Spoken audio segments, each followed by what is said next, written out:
이슈토크입니다. 지난 2017년 경영악화로 파산된 침례병원이 5차에 걸친 경매 끝에 새 주인을 찾았습니다.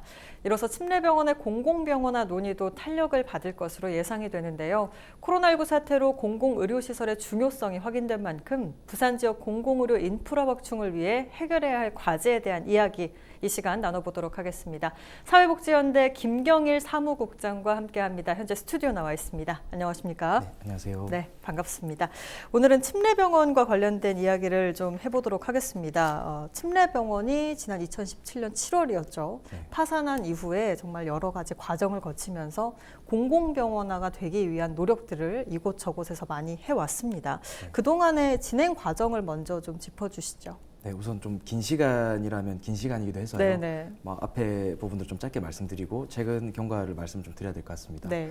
2017년 7월에 침례병원이 파산하게 되면서 이제 금정구 지역에 있는 주민들과 지역에 있는 시민단체 그리고 보건의료 노동조합이 함께 공공병원 설립을 위한 시민대책위원회를 설립했습니다. 네. 약 30여 개 이상의 단체들이 모여서 대책위원회를 설립했고요. 그때 당시에 부산시와 지역에 있는 어떤 이제 정치권과 함께 간담회 토론회들을 수없이 개최하면서 네네. 공공병원이 필요하다는 이야기들을 계속 주장해 왔었고요. 두 차례 국회 토론회도 있었고 네. 할 수 있는 어떤 여론 작업이라든지 지역 주민들의 목소리는 계속적으로 전달해 왔습니다. 네. 그 과정 속에 이제 그 부산 시민 10만 서명 운동을 해서 청와대에 직접 전달하기도 했고요. 네. 실제 그때 당시에 이제 문재인 정부 들어서부터 이제 의료의 공공성 강화가 100대 국정과제 안에 포함이 되어 있었습니다. 그렇죠. 그래서 이제 국정과제 속에서 포함되어 있기 때문에 부산의 이런 어떤 공공의료 확충이 절실하다는 목소리를 전달했었고 네. 그런 것들이 반영되면서 계속 운동이 지속돼 왔습니다. 그런데 이제 침례병원이 사실상 어떤 공공의 부지가 아니라 네. 민간의 부지였고 이제 경매 절차, 이게 소위 말하는 법원의 어떤 절차를 거쳐 나가야 되는 상황이었기 때문에 네. 어떤 공공병원으로 설립하기 위한 준비와 함께 이 부지가 민간에 팔리지 않게 하기 위한 작업들이 계속되어 왔었는데요. 뭐 그런 과정에서 계속적으로 공공병원이 필요하다는 이야기를 했었고 네. 그 과정의 대안으로 어떤 건강보험공단 제2직영병원이라든지 예. 어떤 지방의료원, 동부산 의료원의 설립이라든지 여러 가지 대안을 함께 제시하면서 운동을 지속해 왔습니다. 그러던 중에 이제 그런 과정 속에서 이제 공매 절차, 소위 말하면 이제 이런 어떤 가격과 용도 부지와 이런 어떤 조건을 맞출 수 있는 입찰자만이 입찰할 수 있다라는 조건으로 이제 매각 절차를 진행하다가 네. 작년 1월부터 이제 경매 절차로 접어들게 되었습니다. 네네. 이 경매 절차는 경매가 진행됨에 따라서 계속적으로 값이 떨어지게 되고 네. 어떤 민간의 매각을 막을 수 없는 좀 소위 말하면 조금 위험할 수 있는 상황이었는데요. 네네네. 계속적으로 지역에서 굴하지 않고 공공병원에 요구를 했었고 부산시도 용도 변경을 하지 않겠다, 행정적으로 할 수 있는 조치를 다하겠다라는 입장을 표명하면서 경매 절차가 계속 유찰이 되었습니다. 네네. 결국에는 그 과정 속에서 제1채권자가 원하는 가격으로 입찰자를 구하기 힘들었고요. 네. 지금 말씀해 주셨던 것처럼 결국에는 올해까지 와서야 경매가 수없이 연기됐다가 이제 결국에는 제1채권자가 직접 매입하는 결정을 하게 되었습니다. 네. 그 과정 속에 부산시가 행정 조치를 한 것도 있었지만요. 또 이제 중요하게 작용했던 것이 16개 구군 군수구청장 협의회에서 작년에 이제 동부상권에 공공병원을 유치해야 된다라는 공동 결의문을 채택한 바가 네네. 있었고요. 그다음에 이제 민선 7기 접어들면서 부산시 산하의 침례병원의 공공병원화 민관 공동 TF를 만들어서 네. 10여 차례 넘게 계속 회의를 진행 중이고 금정구에서도 산하 TF를 만들어서 계속 논의를 하고 있습니다. 그런 과정 속에 있고요. 설립 절차로는 이제 어떤 타당성 조사라든지 이후에도 좀 말씀드리겠습니다만 행정적인 절차를 거쳐야 되는데 네네. 현재까지 지금 보건복지부 타당성 조사가 작년 하반기에 용역이 발주되어서 곧 있으면 이제 결과가 발표를 앞두고 있어가지고 아마 매각 절차도 어느 정도 일단락이 되었고 행정 절차도 어느 정도 진행이 되고 있다라고 평가를 할 수 있을 것 같습니다. 매각과 경매를 거치면서 위험한 상황들도 있었지만 이곳저곳에서 공공병원화가 필요하다 이런 목소리를 계속 내면서 다행히도 진전은 있었습니다. 부산 같은 경우는 공공의료가 참 많이 취약하다 네. 이런 이야기들이 끊임없이 나오는 곳이기도 합니다. 부산 지역의 공공의료 체계의 현황을 먼저 좀 짚어주시죠. 사실은 이제 침례병원의 공공병원 운동이 어떤 우리나라 전체 의료 역사 속에 보면 민간 병원을 공공이 인수해서 공공병원으로 설립한 역사는 거의 최초입니다. 네네. 이렇게 구체화된 적도 최초고요. 예. 그게 가능했고 그게 설득력이 있었던 이유 중에 하나는 부산의 공공의료가 취약하다는 뭐 현실이었습니다. 네네. 대표적으로 이야기할 때 병원은 많은데 건강 수준은 나쁘다. 그러니까 이제 7대 강력시 기준으로 봤을 때 병원 전체 수는 서울 다음으로 부산이 많습니다. 네네. 요양병원은 7대 강력시에서 1등으로 많고요. 근데 공공병원은 7대 강력시에서 6위입니다. 꼴찌 아이고. 수준이죠. 네네. 예, 그러니까 병원은 많은데 공공병원은 적고 병원은 많은데 시민의 건강 수준은 낮은 겁니다. 대표적으로 사망률이 7대 강력시에서 늘 1, 2위 네. 높은 수준을 차지하고 있고요. 네네. 암 사망률, 심내혈관 사망률, 건강 수준이 상당히 안 좋게 나오는 것이죠. 네. 똑같이 질병에 걸리고 유병률이 있음에도 불구하고 사망률은 높게 나온다는 겁니다. 결국에는 질병에 걸리더라도 제때 치료를 받지 못한다. 왜 치료를 받지 못할까? 결국에는 의료기관에서 그런 적절한 의료 서비스를 제공하지 못한다는 문제에 다다르는 것이고요. 네네. 그렇게 나오는 이유는 병원이 수익 중심으로 운영되고 있고 어떤 진료 행위에 의해서 수익성을 얻고 있는 이 구조 속에서는 공공성 없이 병원이 운영되면 방치되는 의료가 생기고 의료 사각지대가 생기고 네. 그런 것이 결국에는 시민의 건강을 악화시킨다라는 것이 지역에 상당히 설득력이 있었습니다. 네네. 그래서 공공의료가 강화돼야 된다라는 설득력이 있었고요. 물론 네. 이제 공공의료 체계가 많이 부실하다는 말만으로 설득력을 얻기는 쉽지 않았습니다. 물론 공공병원을 지으면 이제 적자다. 저렇게 큰 병원이 공공병원 되면은 나중에 또 시민 세금이 그렇죠. 낭비되는 게 아니냐라는 여론도 많이 있었는데요. 네. 지금 뭐 코로나 사태까지 오면서 더욱더 이제 시민들의 여론이 바뀐 것은 네. 공공병원이 정말 필요하다.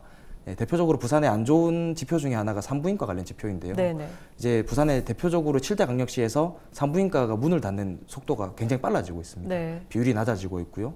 그만큼 이제 산부인과 진료의 고위험 임산부, 고령 임산부가 늘어나고 있는데 진료받을 수 있는 병원이 없어진다는 거죠. 그 결과로 오롯이 나타난 게 뭐였냐면 이제 산과 관련 질병이 확실히 그러니까 엄청나게 안 좋아졌습니다. 네네. 모성 사망비라든지 이제 절박 유산이라든지 여러 가지 대표적인 질병들이 있는데요. 7대 강력시에서 단연 1등으로 나타나기도 했고요. 네네. 최근에 뭐 저출산 문제도 이야기가 많이 나오고 있습니다만 네. 이런 어떤 산부인과와 관련된 공공성이 많이 부족했던 결과들이 결국에는 이렇게 도출되고 있고 네. 지역에서 많은 시민들이 그런 측면에서 좀 공공의료 강화에 좀 기대하고 네, 좀 많이 바람이 있으시지 않나 생각이 듭니다. 네, 말씀해 주신 것처럼 수치상으로만 봐도 사실 지금 부산의 공공의료 체계가 굉장히 부족하고 필요한 상황이다라는 부분이 확연히 드러나기 때문에 많은 시민분들이 이 부분에 대해서 동의를 하지 않을까라는 생각을 합니다. 침례병원이 파산된 이후 거의 3년, 약 3년은 아직 안 됐지만요. 3년 가까이 금정구 주민들 같은 경우는 정말 의료 서비스를 받지 못하는 공급의 차질을 빚고 있는 상황이었습니다. 지역 상황은 어떻습니까? 그때 이제 파산하고 난 이후에 좀 안타까운 사례이기도 했는데요. 네네. 이제 침례병원은 문을 닫았지만 장례식장 운영을 하고 있습니다. 그래서 불이 켜져 있다 보니까 네. 야간에 병원을 영업하나 보다 소식을 듣지 못하신 일부 주민께서 네. 이제 그때도 임산부셨어요. 이제 고위험 임산부셨고 응급 진료가 필요한 분이셨는데 병원이 운영하는 줄 알고 이제 병원에 왔다가 이제 병원이 이제 문을 닫고 있다는 걸 알게 되었고 이제 산부인과 진료가 가능한 병원을 찾아다니다가 결국에는 진료 가능한 병원을 찾지 못해서 이송하는 도중에 이제 유산을 하시게 된 사례가 있었습니다. 네네. 이게 뭐 안타까운 단적인 사건이었죠. 사례인데요. 그러니까 그 외에도 이제 119 이제 센터에 따르면 이제 금정구에서 뭐 동래구라든지 인근 다른 구로 이제 전원하게 되는 건수가 많이 늘었다는 말씀도 해주셨고요. 정말 이제 금정구의 유일한 종합병원이었던 이제 침례병원이 문을 닫았기 때문에 실제로 의료 공백은 존재했다. 네, 의료 불편은 존재했다라는 게 여실히 드러난 사례였습니다. 네. 그것뿐만 아니라 이제 지역의 의료 공백뿐만 아니라 그 지역의 약국이라든지 침례병원으로 인해서 어떤 지역이 형성되어 있던 그렇죠. 산업들도 같이 이제 많이 문을 닫게 되면서 지역 경제 역시도 많은 타격이 있었다고 평가가 되고요. 네. 실제 침례병원이 민간에 팔리면 안 된다, 병원으로 세워져야 된다라는 목소리에 이 주민들만 동의해 주셨던 것이 아니라 그 의료 산업에 함께 살고 계셨던 또 자영업 하셨던 분들, 네네. 약국 가셨던 분들도 많이 동의해 주시고 하셨습니다. 그만큼 네네. 어떤 의료 공백도 심각했었고 지역의 어떤 산업적인 측면들도 많이 타격이 있었다라고 좀 평가해 볼 수 있을 것 같습니다. 병원 자체가 문을 닫으니까 관련된 인프라도 상당히 침체가 되는 상황이었고 골든타임이 상당히 중요하지 않습니까? 네네. 그 부분을 지키지 못하게 된 그런 큰 문제점들이 있어 왔습니다. 네. 침례병원이 공공병원이 되기 위해서는 앞으로 부산시 역할이 참 중요하다라는 생각이 드는데요. 앞으로 해결해야 될 부분들이 있다면 어떤 부분들일까요? 네, 사실 이제 앞서 이제 내각과 관련된 이야기를 경매 절차에 좀 설명을 드렸었고요. 네네. 공공병원으로 설립하기 위해서는 보건복지부의 지방의료원 설립 타당성 조사를 통과해야 됩니다. 네네. 이게 이제 법상에 명시되어 있는 보건복지부 이제 타당성 조사 통과가 하나 있고요. 그 전에 이제 어떤 자산을 사업에 투자하기 위해서 네. 이제 500억 이상의 사업을 이제 투자하기 위해서는 기획재정부의 그 예비 타당성 조사라는 것을 통과해야 됩니다. 네네. 근데 현재 침례병원은 경매 절차 때문에 그 앞서 어떤 설립을 위한 행정 절차를 거치는 것에 좀 더디게 진행이 됐었고요. 네. 다행히 그래도 작년 하반기에 부산시가 보건복지부의 지방의료원 설립 타당성 조사를 용역 의뢰를 했고 곧 있으면 이제 5월쯤에 이제 예상하기로는 네네. 발표될 것으로 예상하고 있습니다. 네네. 그래서 하나의 타당성 조사는 통과가 통과 여부라고 감히 말씀드릴 수 없겠습니다. 일단 네. 결과가 나올 목 앞에 있다라고 평가를 할 수 있을 것 같고요.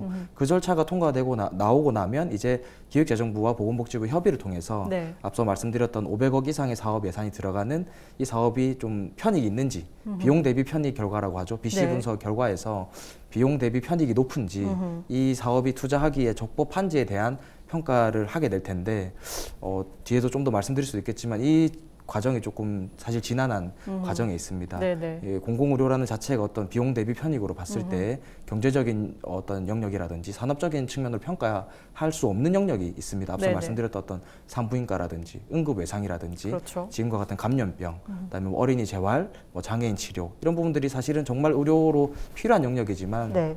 수익성이 높냐라고 봤을 때 그렇게 평가할 수는 또 없는 영역이다 보니까 과연 이 예비 타당성 조사를 통해서 이제 공공병원 설립이 원활하게 될 수 있을까라는 물음표가 있고요. 네. 실제로 이제 지금 그 작년에 지역의료 강화 대책, 작년 11월에 보건복지부에서 지역의료 강화 대책을 발표했습니다. 네네. 거기에 이제 세부 권역별로 공공의료 기관을 확충하겠다. 공공의료 기관 9개를 확충하겠다고 발표를 했는데요.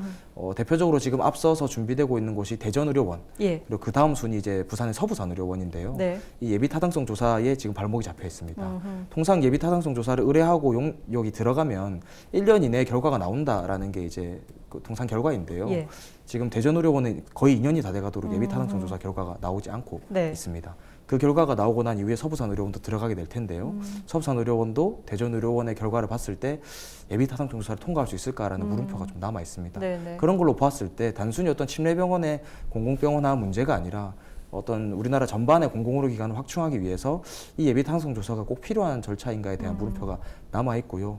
앞으로 좀 이런 부분들을 어떻게 해결할지에 대한 과제가 좀 남아 있는 상황입니다. 네, 도서관이나 학교처럼 공공병원도 예비 타당성 조사 없이 진행이 돼야 되는 거 아니냐라는 이야기를 하고 있습니다. 국장님께서도 비슷한 이야기를 해주셨는데 이 부분에 대해서 어떻게 생각하십니까? 공공병원의 예비 타당성 조사 타당하다고 보시는지 뭐 물론 이야기 네. 들어보니 네, 네. 아닌 것 같다라고 말씀은 해주셨습니다만 네, 네. 구체적으로 부탁드립니다. 지금 이제 대책위를 비롯해서 사회복지연대에서 내지는 이제 지역의 공공의료기관 확충 운동을 하는 모든 영역에서 네네. 예비 타당성 조사는 면제해야 맞다라고 주장을 하고 있습니다. 네네. 대표적인 논리가 앞서 말씀해 주셨던 학교나 도서관을 짓는 어떤 공공시설, 예비 타당성 조사 면제 조항이 있거든요. 네네. 공익시설, 공공시설을 지을 때는 예비 타당성 조사를 하지 않습니다. 우리가 네네. 동주민센터를 확정 공사할 때 예비 타당성 조사를 하느냐 쉽게 가시적으로 느껴지는 것이죠. 그렇죠. 공공시설, 우리가 편히 모든 시민들이 이용할 수 있는 시설에 대해서는 수익성을 따지지 않습니다.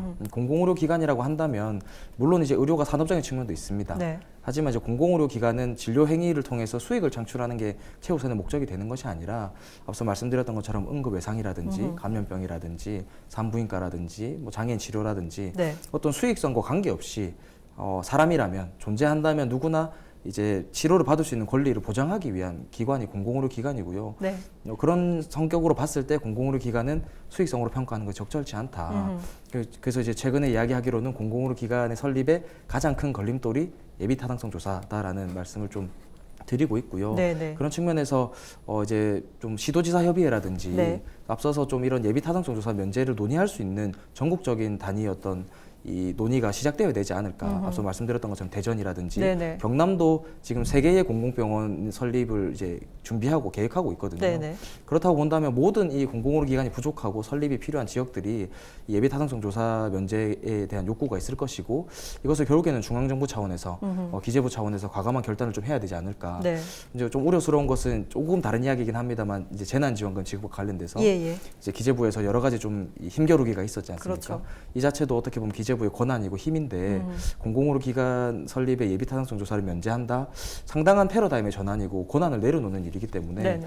중앙정부 차원에서의 과감한 결단이 없이는 이게 좀 가능할까라는 걱정도 있습니다. 그런 네. 측면에서 봤을 때 절차대로 잘 밟아왔고 경매 절차도 일단락이 되었지만 침례병원의 공공병원화가 과연 밝은가라는 물음표에 대해서는 조금 걱정이 되기도 합니다. 이런 말씀을 드리기 상당히 죄송스럽습니다만 지역에서 열심히 운동을 하고 있고 부산시도 적법한 절차를 거쳐가고 있지만 그럼에도 불구하고 이 설치에 대한 권한은 중앙정부에서 쥐고 있기 때문에 네네. 이 중앙정부가 이런 권한을 놓지 않으면 중앙정부가 이런 것들을 좀 개혁적으로 나서주지 않으면 설립에 대한 변화가 좀 크게 나타나기는 어려울 것이다라는 우려가 조금 있고요. 네네. 예타 면제에 덧붙여서 조금 더 말씀을 드리고 싶은 게 네. 지방정부에서 공공병원 설립에 관련돼서 제일 두려워하는 것이 사실 또 하나는 예산입니다. 네. 운영비에 대한 측면인데요. 맞습니다. 사실 이제 침례병원 경매가 일단락된 것은 이제 침례병원 부지가 민간의 팔릴 우려가 사라졌다라는 것입니다. 이제 그 땅과 대지에 대한 부분이라는 거죠. 그렇죠. 결국에는 다시 공공병원이 되기 위해서는 공사를 해야 되고 리모델링을 해야 되고 장비를 투입하고 인력이 들어가야 됩니다. 그 과정에서 이제 최소 이제 2천억 이상의 예산이 그렇죠. 소요될 것으로 평가되고 있고요. 네네. 그런 부분에서 과연 중앙정부가 얼마만큼 예산 지원하는가라고 봤을 때 리모델링 비용만 이제 국비시비 5대5 매칭입니다. 네. 그렇다면 이제 건축에 들어가는 비용만 일부 이제 중앙정부에서 이제 지급할 뿐이고 나머지 대지 비용, 그다음에 건축하고 난 이후에 대한 어떤 인력, 운영, 장비 네. 여러 가지 것들이 다 이제 지방정부 부담이라는 것이죠. 네. 그럼 결국에는 짓고 난 이후에 이 병원은 공공병원이다라고 해도 그 병원이 공익적인 진료를 하면 할수록 병원 경영은 악화되는 것이죠. 그렇죠. 그러면 이 공공병원이 설립되고 난 이후에 과연 기대한 바대로 공공의료기관으로서 역할을 다 수행할 수 있는가라고 물어본다면 그 역시도 좀 불투명한 상황입니다. 그렇죠. 결국엔 공공병원과 민간병원의 차이가 없어져 버리는 것이죠. 우리는 네네. 그걸 이미 경험했던 것이 과거에 이제 부산시의회에서 지금 아니고요. 수년 전에 예. 이제 부산시의회에서 부산의료원이 왜 적자냐라고 이제 질의를 했던 경험이 있습니다. 네네. 그런 경험으로 보았을 때 공공의료기관이 계속 그렇게 적자 논란이 생기고 어떤 수익 운영에 문제가 생기는 채로 방치된다면 네. 공공병원 설립에 대한 취지가 많이 무색해지지 않나라는 생각이 들고요. 그런 측면에서 이제 같은 맥락인데요. 어떤 설립에 대한 권한과 설립에 대한 이 힘은 중앙정부에서 쥐고 있으면서 네네. 운영에 대한 책임은 지방정부에게 전가하고 있는 지금 현재의 구조.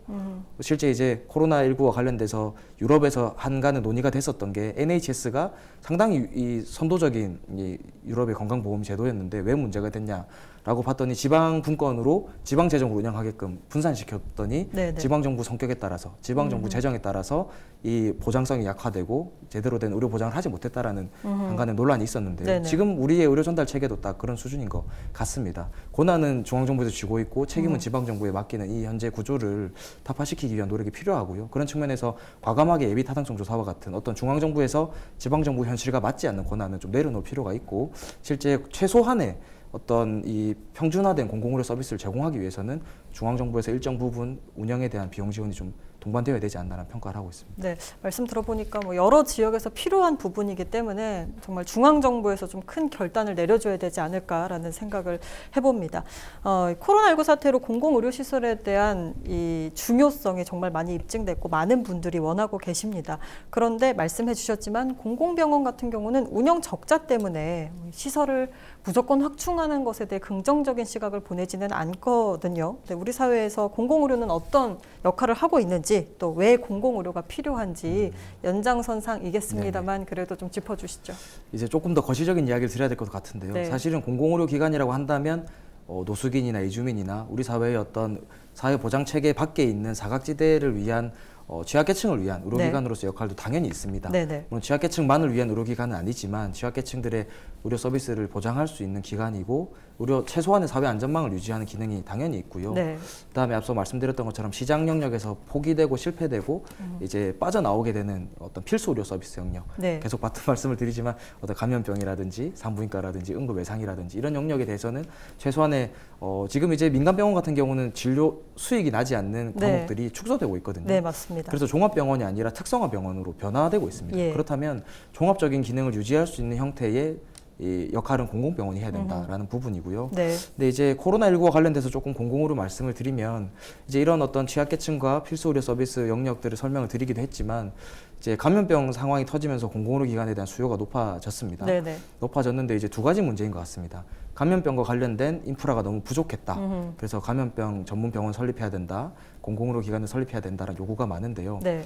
그래서 일단은 감염병과 관련된 이제 의료 인프라를 얼마만큼 늘려갈 것인가 그런 측면에서 이제 공공병원을 늘린다면 향후 지어간다면 음압병상을 얼마만큼 확보해 나가면서 지을 것인가 호흡기 내과라든지 어떤 감염 내과라든지 충분한 의료 인력을 얼마만큼 확보해 나갈 것인가라는 이제 좀 향후 과제들이 남아 있고요. 네네. 그것보다 조금 더 이제 깊게 들어가면 코로나19보다 더 무서운 것이 코로나19로 인한 진료 거부 사태였습니다. 네네. 그러니까 열만 있어도 유사 증상만 있어도 진료를 하지 않는 그렇죠. 상황이 발생했었는데요. 네.